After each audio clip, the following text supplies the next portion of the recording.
지금 인천국제공항에 서 있으면 여기가 한국인지 외국인지조차 구분이 안 될 정도입니다. 공항 한복판이 각국에서 날아온 외국인들로 가득 차 있는데요. 그 중에서도 눈에 띄는 건 바로 수많은 외국 여성들입니다. 남자가 부족한 나라들에서는 한국 남자와 결혼하기 위해 몇 달 전부터 한국행 비행기를 예약해둔다는 말까지 나오는데요. 오늘의 주인공 역시 그런 국제결혼 소식을 듣고 반대하러 온 언니였습니다. 하지만 정작 한국에 도착한 여성의 시선은 180도 달라졌습니다. 한국 남자와의 결혼? 절대 안 돼. 라고 말하던 그녀가 결국은 이 나라에 눌러앉게 된 이야기. 지금 함께 들어보시죠. 안녕하세요. 제 이름은 카트리나 코발렌코입니다. 벨라루스 민스크에서 은행 책임자로 일하는 30살 여성이에요.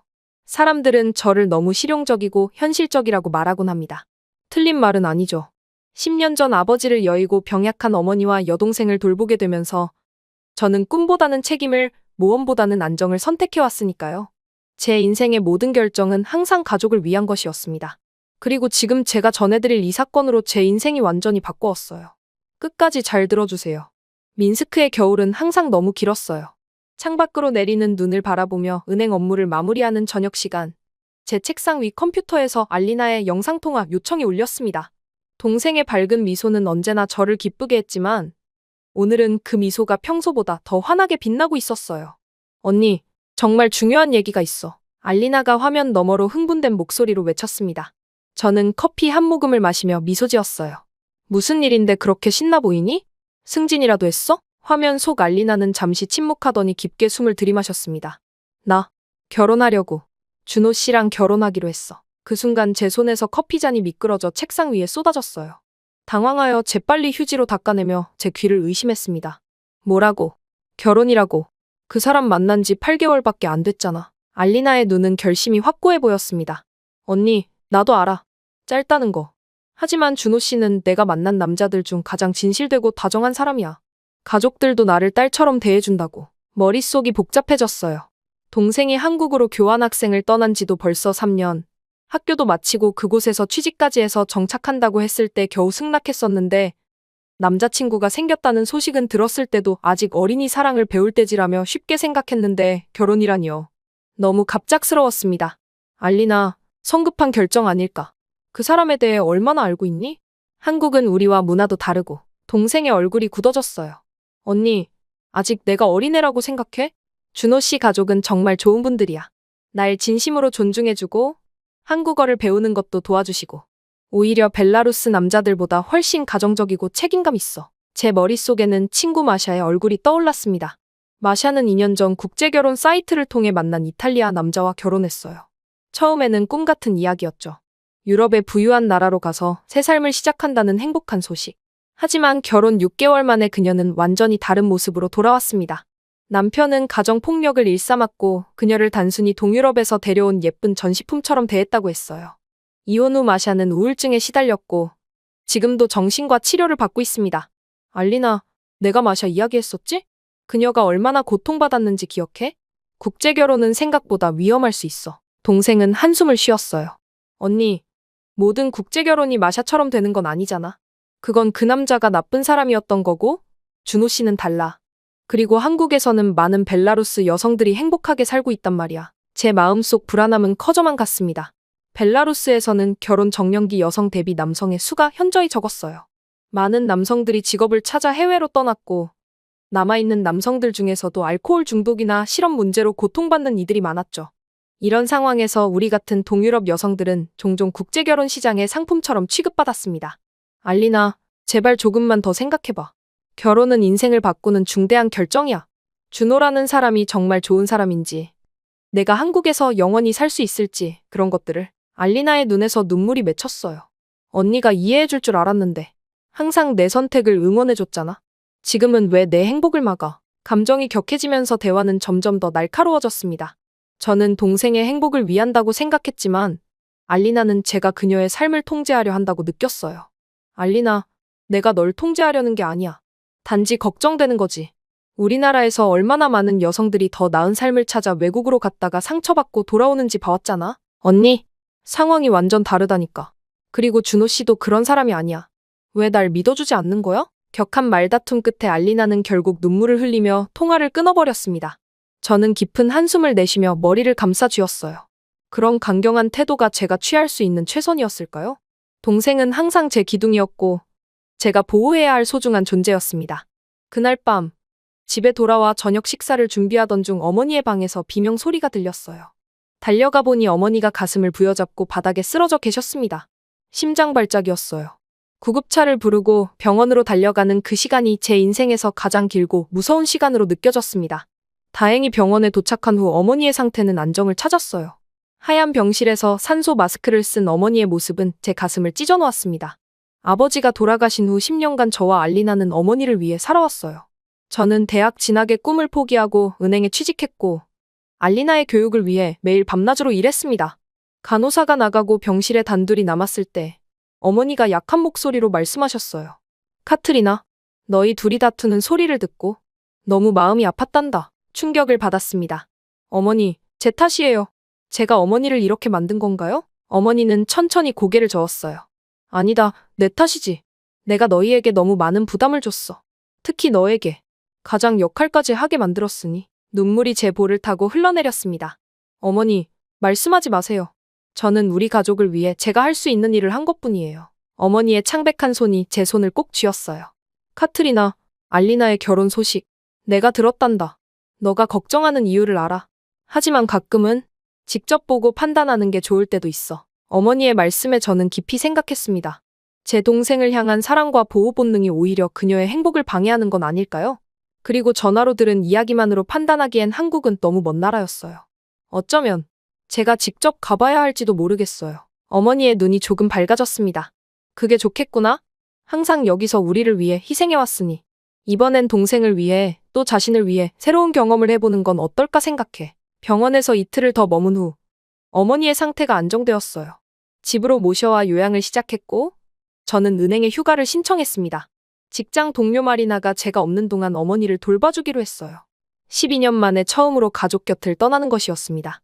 한국행 비행기를 타기 전날 밤 알리나에게 짧은 메시지를 보냈어요. 곧 인천공항에 도착해. 결혼 이야기는 만나서 직접 들어볼게. 미안해. 동생은 바로 기쁨에 찬 답장을 보내왔습니다. 하지만 저는 여전히 불안했어요. 제가 가장 두려워하는 것은 동생이 속고 있다면 어떻게 그녀를 구해야 할지, 그리고 만약 정말 행복한 관계라면 제가 그동안 얼마나 좁은 시야로 세상을 바라보고 있었는지 인정해야 한다는 사실이었습니다. 비행기에 오르며 가슴속에는 불안함과 동생을 구해야 한다는 사명감, 그리고 아주 작게나마 새로운 세계에 대한 호기심이 뒤섞였어요. 창밖으로 점점 작아지는 민스크의 모습을 바라보며 어쩌면 이 여행이 동생뿐만 아니라 저 자신에게도 무언가를 가르쳐 줄지도 모른다는 생각이 들었습니다. 12시간의 긴 비행 끝에 저는 마침내 인천국제공항에 발을 디뎠어요. 낯선 한글 간판들과 분주히 오가는 사람들 사이에서 저는 깊게 숨을 들이마셨습니다. 이제 진짜 여정이 시작된 것이었어요. 인천국제공항은 제가 상상했던 것보다 훨씬 넓고 깨끗했어요. 긴 비행으로 지친 상태였지만 공항의 질서정연한 모습과 효율적인 시스템에 저도 모르게 감탄이 나왔습니다. 입국 심사대에서 여권을 내밀자 직원은 영어로 간단한 질문을 던졌고 모든 절차가 놀라울 정도로 빠르게 진행됐어요. 정말 다른 세상이구나. 저는 중얼거리며 공항철도 입구를 찾았습니다. 알리나는 오늘 중요한 회의가 있어서 직접 마중 나오지 못한다고 했어요. 그 대신 자세한 길 안내와 함께 티머니 카드라는 것을 사는 방법을 알려줬습니다. 모든 대중교통을 이용할 수 있다는 설명에 처음엔 의심스러웠어요. 공항철도를 타고 서울 도심으로 향하는 동안 창밖으로 보이는 풍경은 제 고정관념을 하나씩 깨트렸습니다. 고층 빌딩들이 빼곡히 늘어선 도시의 스카이라인, 그 사이로 보이는 푸른 산들, 그리고 햇빛에 반짝이는 한강의 물결까지. 모든 것이 현대적이고 세련되어 보였어요. 서울역에 도착해서 지하철로 갈아타는 과정도 놀라웠습니다. 모든 안내판에는 한글과 함께 영어, 중국어, 일본어 번역이 병기되어 있었고 역 곳곳에 설치된 디지털 안내 시스템은 다음 열차의 도착 시간을 실시간으로 알려주고 있었어요. 벨라루스의 민스크에서는 상상도 할 수 없는 광경이었습니다. 알리나가 사는 강남으로 가기 위해 지하철 2호선에 탑승했어요. 출근 시간이 지난 후라 비교적 여유로웠지만 그래도 많은 사람들이 스마트폰을 들여다보며 조용히 앉아 있었습니다. 모두 각자의 공간을 존중하는 듯한 그 분위기가 낯설면서도 편안하게 느껴졌어요. 그때였습니다. 신촌역에서 술에 취한 중년 남성이 비틀거리며 제 앞에 앉았어요. 강한 술 냄새가 코를 찔렀고 그의 흐릿한 시선이 저를 향했습니다. 갑자기 그가 서툰 영어로 말을 걸기 시작했어요. 외국인이죠? 어디서 왔어요? 러시아? 우크라이나? 저는 불편함을 감추며 짧게 벨라루스요. 라고 답했습니다. 소통을 최소화하고 싶었어요. 그러나 그 남성은 계속해서 말을 이었고 점점 더 가까이 다가왔습니다. 벨라루스. 아름다운 여성들로 유명하죠. 당신도 정말 예뻐요. 한국에 왜 왔어요? 남자친구 있어요? 공포감이 밀려왔어요. 낯선 나라에서 이런 상황을 어떻게 대처해야 할지 몰랐습니다. 다른 승객들은 상황을 인식했는지 불편한 표정을 지었지만 직접 개입하지는 않았어요. 저는 자리를 옮기려 했지만 그 남성이 제 팔을 잡았습니다. 어디 가요? 같이 이야기해요. 한잔할래요? 그 순간 차량 끝에서 지하철 관계자로 보이는 제복을 입은 직원이 빠르게 다가왔어요. 놀라운 점은 제가 도움을 요청한 적이 없는데도 상황을 인지하고 왔다는 것입니다. 선생님, 다른 승객들에게 불편을 끼치고 계십니다. 자리로 돌아가 주시겠어요? 지하철 직원이 단호하지만 공손하게 말했습니다. 취객은 오히려 더 흥분하며 소리를 지르기 시작했어요. 뭐? 난 그냥 외국인 친구랑 대화하는 것뿐인데. 상황이 악화되자 지하철 직원은 무전기로 무언가를 신속하게 보고했습니다. 놀랍게도 다음 역에 도착했을 때 플랫폼에는 이미 2명의 경찰관이 대기하고 있었어요. 이렇게 빠를 수가. 저는 속으로 놀라움을 감출 수 없었습니다. 경찰 중 한 명이 차분하게 취객에게 다가가 상황을 정리했어요. 그는 키가 크고 단정한 외모에 침착한 목소리를 가진 젊은 경찰관이었습니다. 취객이 계속 저항하자 그는 강압적이지 않으면서도 단호하게 상황을 통제했어요. 선생님, 지금 많이 취하셨습니다. 집으로 모셔다 드릴 테니 협조 부탁드립니다. 그 경찰관의 동료가 취객을 부축해 데려가는 동안 그는 제게 다가와 유창한 영어로 물었습니다. 괜찮으세요? 혹시 피해는 없으셨나요? 저는 고개를 끄덕였어요. 네, 괜찮습니다. 빠른 대처에 정말 놀랐어요. 어떻게 이렇게 빨리? 그는 미소를 지으며 대답했습니다. 지하철 내부에 CCTV가 있고 관제센터에서 실시간으로 모니터링하고 있어요. 불편한 상황이 발생하면 바로 대응하는 시스템입니다. 그의 이름은 상현이었어요. 그는 제가 어디로 가는지 물었고 목적지까지 안전하게 도착할 수 있도록 도움을 주겠다고 했습니다. 처음에는 거절하려 했지만 낯선 도시에서 길을 잃을까 염려되어 그의 제안을 받아들였어요. 지하철에서 함께 내린 후 상현은 제게 간단한 한국 문화와 예절에 대해 설명해 주었습니다. 그의 차분한 말투와 배려심 있는 태도에 점점 안정감을 느꼈어요. 벨라루스에서 오셨다고 하셨죠? 혹시 민스크 출신이신가요? 상현이 물었습니다. 네, 맞아요. 어떻게 아셨어요? 제가 놀라서 물었어요. 그가 웃으며 대답했습니다. 실은 제 친구 준호가 벨라루스 여성과 곧 결혼할 예정이에요. 그녀의 고향이 민스크라고 했거든요. 그 순간 저는 발걸음을 멈췄어요. 혹시 알리나라는 여성인가요? 상현의 눈이 커졌습니다. 네, 맞아요. 어떻게 아시나요? 혹시 언니신가요? 준호가 알리나의 언니가 오늘 도착한다고 했어요. 세상이 정말 좁네요. 이 우연한 만남에 어안이 벙벙했어요. 상현은 준호의 가장 친한 친구였고 알리나는 오늘 저녁 저를 준호와 상현에게 소개할 계획이었다고 했습니다. 운명이라고 해야 할까요? 아니면 그저 우연일까요? 상현의 안내로 알리나의 아파트에 도착했을 때 동생은 이미 집에 와 있었어요. 저를 보자마자 달려와 꼭 안아주었습니다. 그리고 상현과 저희 만남에 대해 듣고는 믿을 수 없다는 표정을 지었어요. 세상에, 언니. 어떻게 이런 일이?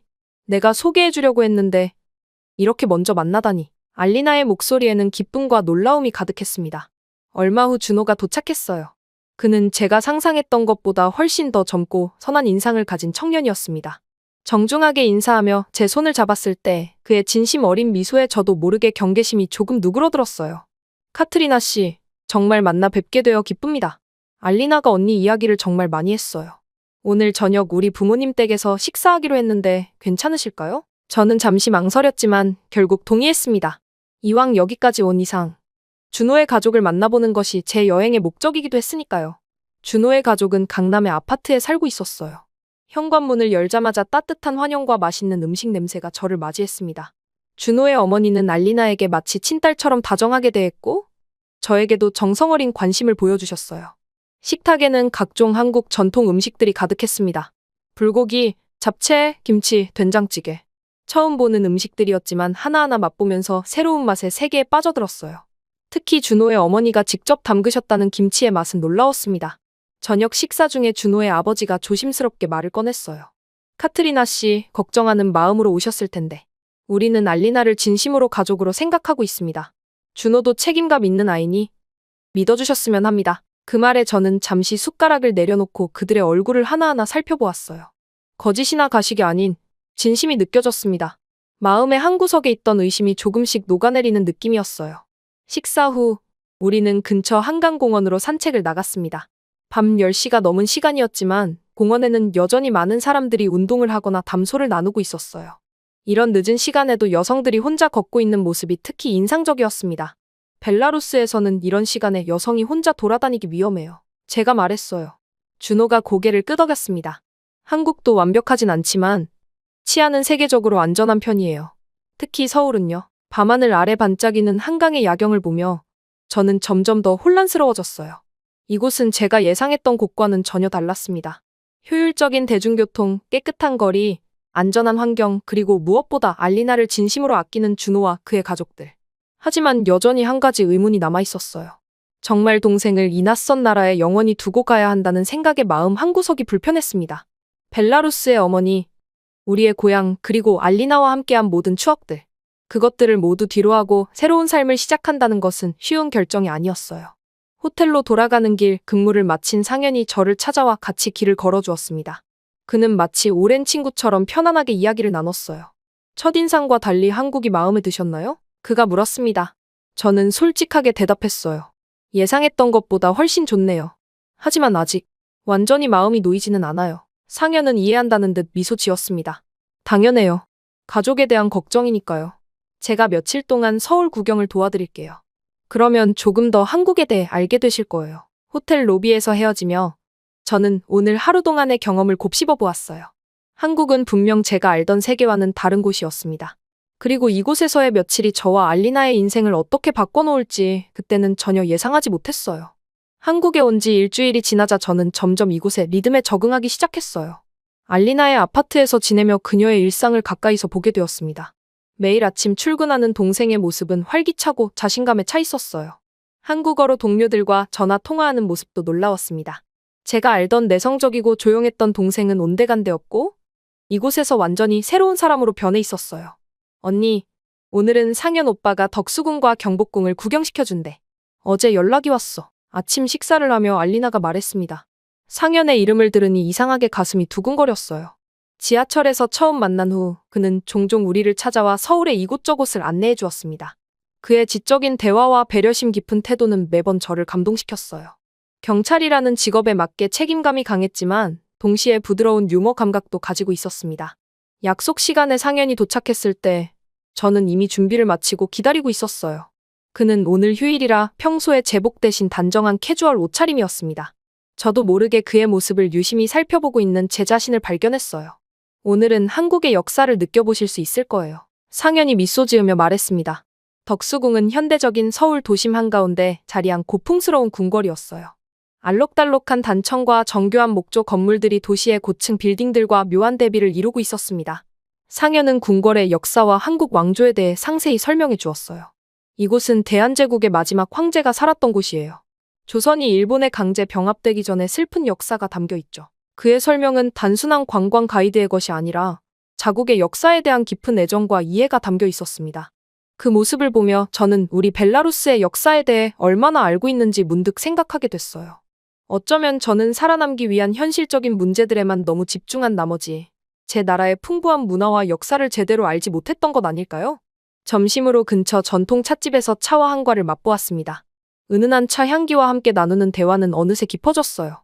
카트리나 씨는 벨라루스에서 어떤 일을 하셨나요? 상현이 물었습니다. 은행에서 책임자로 일했어요. 주로 개인 대출 부서를 담당했죠. 저는 대답했어요. 꽤 중요한 자리네요. 좋아하셨나요? 그 일을? 이 질문에 저는 잠시 생각에 잠겼습니다.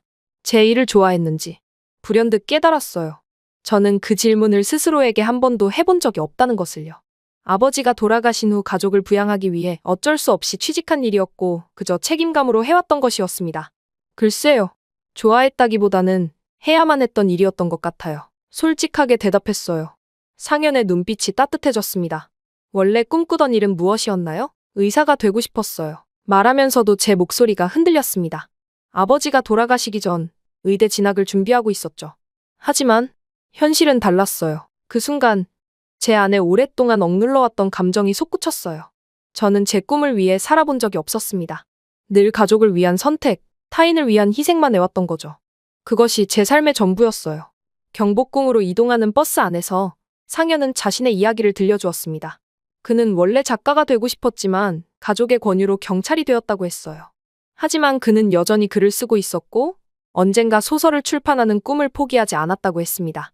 삶은 때로 우리가 계획한 대로 흘러가지 않지만 그렇다고 꿈을 완전히 포기할 필요는 없다고 생각해요. 그의 말이 제 마음을 울렸습니다. 경복궁의 웅장한 규모와 아름다운 정원을 거닐며 저는 문득 민스크의 제 아파트를 떠올렸어요. 작고 답답한 그곳에서 매일 같은 루틴으로 살아가던 제 모습이 마치 다른 사람의 인생처럼 느껴졌습니다. 이곳 한국에서의 일주일은 그 10년보다 더 풍성한 경험을 안겨주었어요. 해가 질 무렵 우리는 서울 시내가 한눈에 내려다 보이는 남산타워로 향했습니다. 석양에 물든 도시의 풍경은 숨이 멎을 듯 아름다웠어요. 탑 주변에는 수많은 자물쇠가 걸려 있었습니다. 이건 뭐예요? 호기심에 물었어요. 사랑의 자물쇠라고 해요. 연인들이 자신들의 이름을 적은 자물쇠를 걸고 영원한 사랑을 약속하는 곳이죠. 상현이 설명했습니다. 저는 무심코 손을 뻗어 하나의 자물쇠를 만졌어요. 누군가의 사랑과 약속이 담긴 이 작은 금속 조각이 왠지 부러워졌습니다. 제 인생에는 사랑을 위한 시간이나 여유가 없었어요. 항상 현실적인 문제들이 우선이었고 감정은 사치였죠. 벨라루스로 돌아가면 무엇을 하실 건가요? 상현의 질문이 제 생각을 가로챘습니다. 돌아가면 말을 시작했다가 문득 머뭇거렸어요. 돌아가면 뭐가 달라질까요? 다시 그 은행으로, 그 답답한 일상으로 돌아가는 것 말고는 달라질 게 없었습니다. 아마 똑같은 일상을 반복하겠죠. 타워에서 내려와 우리는 근처 카페에 들렀어요. 테이블에 앉아 커피를 마시는데 상현의 표정이 갑자기 진지해졌습니다. 카트리나 씨, 실은 처음 봤을 때부터 당신에게 끌렸어요. 예상치 못한 고백에 심장이 빠르게 뛰기 시작했어요. 상현의 말은 계속 이어졌습니다. 알리나에게 들었어요. 당신이 얼마나 가족을 위해 희생해왔는지. 하지만 가끔은 자신의 행복도 중요하다고 생각해요. 저는 무슨 말을 해야 할지 몰라 침묵했어요. 이런 감정, 이런 상황이 너무 낯설었습니다. 그의 눈을 바라보니 진심이 느껴졌어요. 제가 어떤 대답을 해야 할까 생각하던 그 순간 제 휴대폰이 울렸습니다. 마리나의 전화였어요. 벨라루스에 있는 친구이자 어머니를 돌봐주고 있는 사람이었죠. 그녀의 목소리는 떨리고 있었습니다. 카트리나, 어머니가 다시 상태가 안 좋아졌어. 병원에 입원하셨어. 온몸이 얼어붙는 듯 했어요. 어머니의 건강이 다시 악화되었다는 소식은 제 머릿속을 하얗게 만들었습니다. 저는 즉시 귀국해야 한다는 생각밖에 들지 않았어요. 알겠어. 최대한 빨리 돌아갈게. 전화를 끊자마자 저는 상현에게 상황을 설명했습니다. 어머니가 다시 위독하세요. 돌아가야 해요. 상현은 아무 말 없이 제 손을 잡아주었어요. 그의 손은 따뜻했고 강했습니다. 무슨 일이든 도와드릴게요. 비행기표부터 알아봐야겠네요. 호텔로 돌아오는 길, 상현은 계속 제 곁을 지켜주었어요. 알리나에게 상황을 설명하고 비행기표를 예약하는 과정에서도 그는 큰 도움이 되었습니다. 그의 침착함과 실질적인 도움은 제가 무너지지 않도록 지탱해 주었어요. 그날 밤 호텔 로비에서 헤어질 때 상현은 진지한 표정으로 말했습니다. 어떤 결정을 내리든 저는 당신을 지지할 거예요. 만약 돌아와야 한다면 제가 여기서 기다리고 있을게요. 그의 말에 눈물이 차올랐어요. 벨라루스에서는 한 번도 경험해보지 못했던 감정이었습니다. 누군가가 나의 상황을 이해하고 조건 없이 지지해준다는 것이 얼마나 큰 위안이 되는지 처음 알았어요. 방으로 돌아와 짐을 싸면서 저는 복잡한 감정에 휩싸였습니다. 어머니에 대한 걱정, 동생의 결혼에 대한 생각, 그리고 상현에 대한 감정까지. 모든 것이 뒤엉켜 있었어요. 창밖으로 보이는 서울의 밤 풍경을 바라보며 문득 깨달았습니다. 이 짧은 시간 동안 저는 제 자신에 대해, 제 인생에 대해 더 많이 생각하게 되었어요. 이곳에서의 경험이 저를 바꾸고 있었던 거죠. 다음 날 아침, 알리나가 공항까지 배웅해 주었습니다. 출국장 앞에서 동생은 저를 꼭 안아주었어요. 언니, 준호 오빠와의 결혼, 어떻게 생각해? 알리나가 조심스럽게 물었습니다. 잠시 생각에 잠겼다가 진심을 담아 대답했어요. 처음에는 걱정했지만 이제는 내가 행복하다면 나도 기쁘다. 준호는 좋은 사람 같아. 알리나의 눈에 눈물이 맺혔습니다. 고마워, 언니. 정말 고마워. 비행기에 오르기 전 상현이 공항에 도착했어요. 그는 손에 작은 선물 상자를 들고 있었습니다. 어머니께 드릴 한국 인삼차예요. 건강에 좋다고 해서. 그가 수줍게 말했어요. 그 순간 저는 이 사람에게 정말 특별한 감정을 느끼고 있다는 것을 확실히 알았습니다. 다시 돌아올지 아니면 이것이 마지막이 될지 알 수 없었지만 한 가지는 분명했어요. 이 짧은 한국 방문은 제 인생을 영원히 바꿔놓았습니다. 비행기가 이륙하며 창밖으로 점점 작아지는 서울의 모습을 바라보았어요. 이제 제 앞에는 중요한 선택들이 기다리고 있었습니다. 어머니를 돌볼 책임, 동생의 결혼을 받아들이는 것, 그리고 어쩌면 제 자신의 행복을 위한 용기를 내는 것까지. 벨라루스로 돌아가는 길, 제 마음속에는 처음으로 나 자신에 대한 진지한 고민이 자리 잡고 있었어요. 민스크의 공기는 서울보다 차갑고 무거웠어요. 12시간의 비행 끝에 고국에 발을 디디자마자 저는 곧장 병원으로 향했습니다. 병실에 들어서자 창백한 얼굴로 누워 계신 어머니가 보였어요. 제 손을 잡으시며 희미하게 미소 지으셨지만 그 눈빛에서 나는 전보다 더 깊어진 피로감을 읽을 수 있었습니다. 카트리나, 돌아왔구나? 알리나는 잘 있니? 어머니의 목소리는 약했어요. 네, 어머니. 알리나는 정말 잘 지내고 있어요. 걱정 마세요. 저는 어머니의 손을 꼭 쥐었습니다. 담당 의사를 만나 어머니의 상태에 대해 상담했어요. 심장 기능이 계속 약해지고 있으며 더 전문적인 치료가 필요하다는 이야기였습니다. 벨라루스의 의료 시스템으로는 한계가 있다는 것이 의사의 솔직한 견해였어요. 그날 밤 병실 의자에 앉아 어머니가 주무시는 모습을 지켜보며 깊은 생각에 잠겼습니다. 한국에서의 일주일이 제 인생에 던진 질문들, 그리고 상영과 나눴던 대화들이 머릿속을 맴돌았어요. 문득 한 가지 생각이 떠올랐습니다. 어쩌면 이것이 운명의 신호일지도 몰라요. 어머니의 치료를 위해, 그리고 제 자신의 새로운 삶을 위해 한국으로 이주하는 것. 이튿날 아침, 어머니의 상태가 조금 호전되어 퇴원이 결정됐어요. 집으로 돌아와 저는 용기를 내어 제 생각을 어머니께 조심스럽게 털어놓았습니다. 어머니, 한국에 대해 말씀드리고 싶은 것이 있어요. 저는 침대에 앉으신 어머니 옆에 자리 잡았어요. 한국은 제가 상상했던 것과는 완전히 달랐어요. 그곳의 의료 시스템은 세계적인 수준이고 알리나가 만난 준호라는 청년도 정말 괜찮은 사람이에요. 말을 이어갔습니다. 어머니는 조용히 듣고 계셨어요. 저는 깊게 숨을 들이마시고 본론으로 들어갔습니다. 어머니의 심장 상태를 생각하면 한국에서 치료받는 것이 좋을 것 같아요. 저는 우리 모두 한국으로 이주하는 것을 고려하고 있어요. 어머니의 눈이 놀라움으로 커졌습니다. 카트리나, 무슨 말을 하는 거니? 우리 집, 내 직장, 모든 것이 여기 있잖아. 예상했던 반응이었지만 이번에는 제가 더 단단히 마음을 먹었어요. 어머니, 저도 알아요. 하지만 때로는 변화가 필요할 때가 있어요. 한국에서 어머니는 더 나은 치료를 받을 수 있고 저도 국제금융기관에 지원할 수 있어요. 무엇보다 알리나와 가까이 지낼 수 있잖아요. 어머니는 한동안 말이 없으셨습니다. 창밖을 바라보시더니 천천히 말씀하셨어요. 내가 그냥 동생 걱정 때문에 이런 생각을 하는 건 아니겠지? 저는 고개를 저었습니다. 아니에요. 솔직히 말하면 저 자신을 위한 선택이기도 해요. 한국에서 저는 처음으로 다른 삶의 가능성을 보았어요. 제가 행복할 수 있는 곳인 것 같아요. 그 순간 제 휴대폰이 울렸어요. 상현으로부터 온 메시지였습니다. 어머니의 건강을 묻는 따뜻한 안부와 함께 서울의 국제금융기관에 외국인 인재를 모집한다는 정보가 담겨 있었어요. 그는 제 이력서를 추천해 줄 수 있다고 했습니다. 이 우연한 타이밍에 저는 운명을 느꼈어요. 어머니께 메시지 내용을 보여드리며 설명했습니다. 저에게 새로운 기회가 생길 수도 있어요. 처음에는 잠시 가서 시도해보고 어머니의 치료 상황을 지켜볼 수 있어요. 다음 날부터 저는 구체적인 계획을 세우기 시작했어요. 상영과 알리나의 도움으로 한국의 의료 시스템과 외국인 거주에 관한 정보를 수집했습니다. 특히 국제 환자를 위한 의료 프로그램과 장기 체류 비자에 대한 자료를 꼼꼼히 살펴봤어요. 일주일이 지나자 어머니의 태도에 변화가 생겼습니다. 제가 모은 정보들을 하나씩 살펴보시더니 점점 관심을 보이기 시작하셨어요. 이 병원은 심장 질환 치료에 세계적으로 유명하다는구나. 어머니가 병원 브로셔를 보며 중얼거렸습니다. 한국에서 가져온 인삼차를 마시며 어머니와 저는 밤늦게까지 대화를 나눴어요. 어머니의 고민은 단순히 익숙한 환경을 떠나는 두려움만이 아니었습니다. 제가 제 인생을 살지 못하고 또다시 가족을 위해 희생하는 것이 아닌가 하는 걱정이었어요. 카트리나, 내가 나 때문에 또 내 삶을 포기하는 건 아니니? 어머니가 물으셨습니다. 저는 진심을 담아 대답했어요. 이번에는 달라요. 이건 제 삶을 포기하는 게 아니라 새로운 삶을 선택하는 거예요.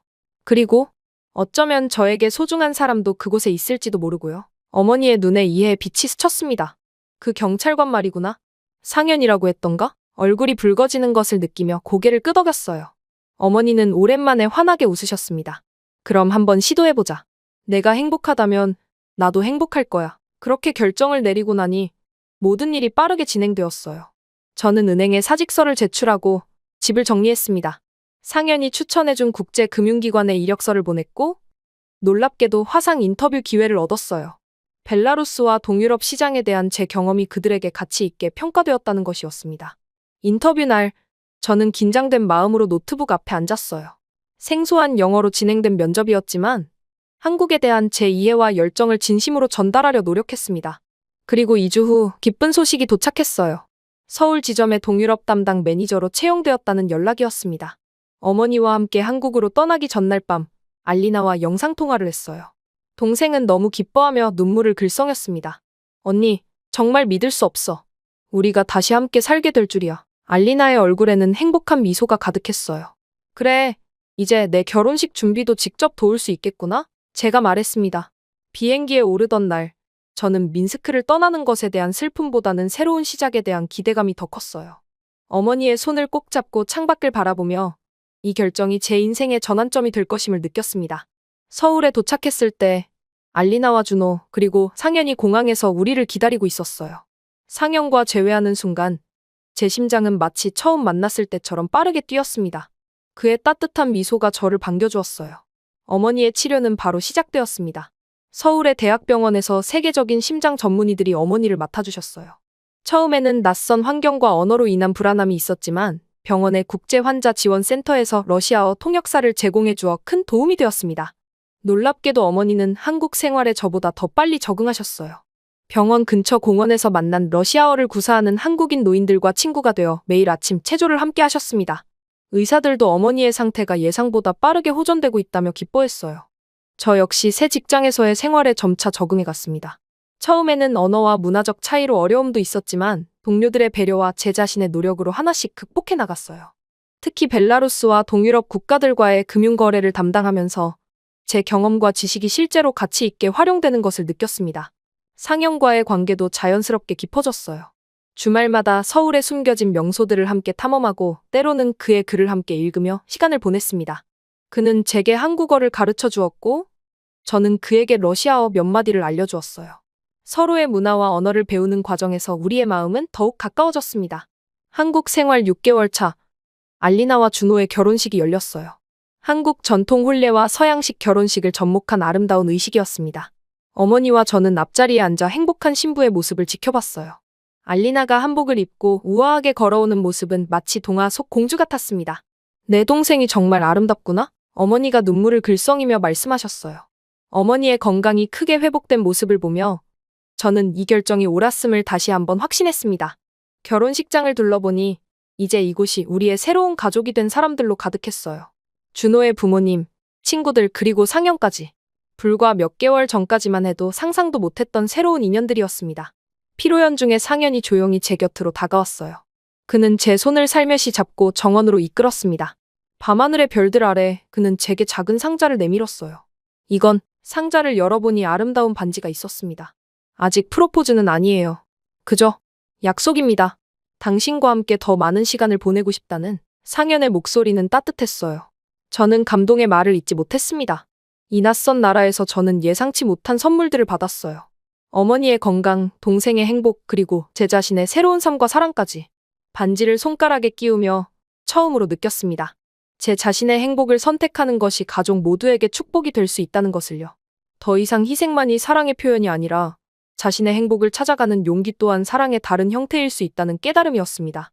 상현의 손을 꼭 잡으며 저는 확신했어요. 이제 한국은 더 이상 낯선 나라가 아니었습니다. 이곳은 제가 처음으로 진정한 제 자신을 발견한 곳, 제 인생의 새로운 장이 시작된 곳이었어요.